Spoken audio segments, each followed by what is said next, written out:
Hey, everybody, welcome back to No Vacancy News. Today, no, we're not No Vacancy Live because we are on tape today. Coming at you from the lodging conference, Justin Jabara over here at Meyer Jabara Hotels. Man, it's been too long since we had a chance to speak.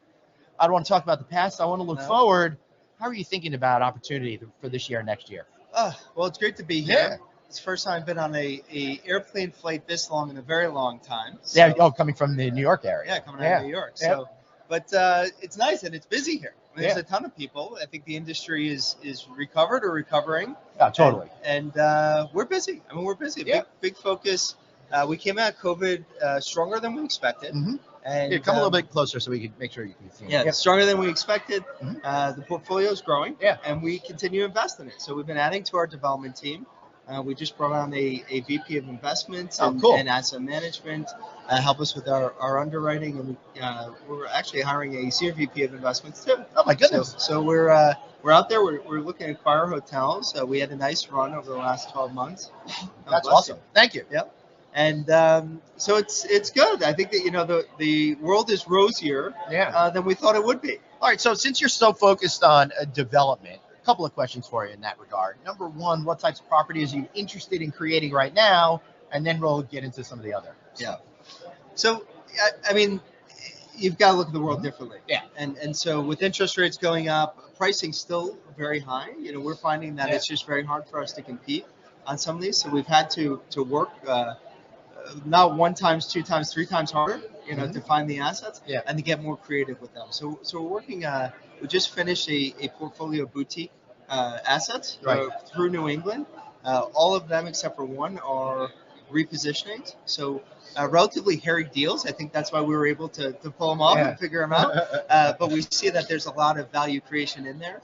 And then the one that wasn't a repositioning, we just saw low-hanging fruit on the operations side, bring in professional management, revenue management, et cetera. There. So a quick lesson for the folks out there that are still learning.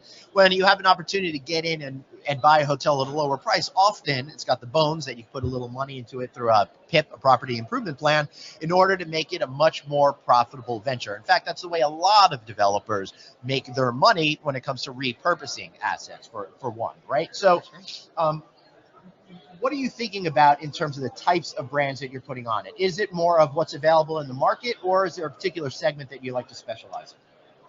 Well, I think you need to be creative with brands too, because in certain markets, not much is available, right? Yeah. So we've taken the route on a handful of hotels to just go brandless, right? Truly boutique. Yeah, cool. Other markets where we see that there's a little bit more risk or more value that can be added, we're going soft brand.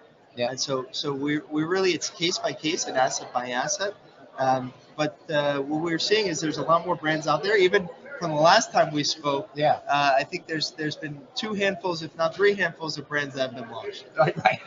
So, at least, typically, they before COVID, there was like one per month being added, right? And now I'm starting to see that happen again. It's happening again. So it's kind of crazy that there's so much out there, but.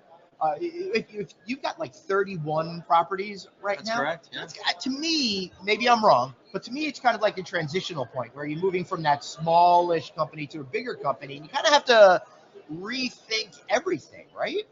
You do, and we like to invest with our brand partners. Yep. So the brands that invest with us, we like to invest with. So and keep the relationship kind of focused versus spreading our portfolio across every other brand. Cool. What's the coolest piece of information you learned today here at the lodging conference?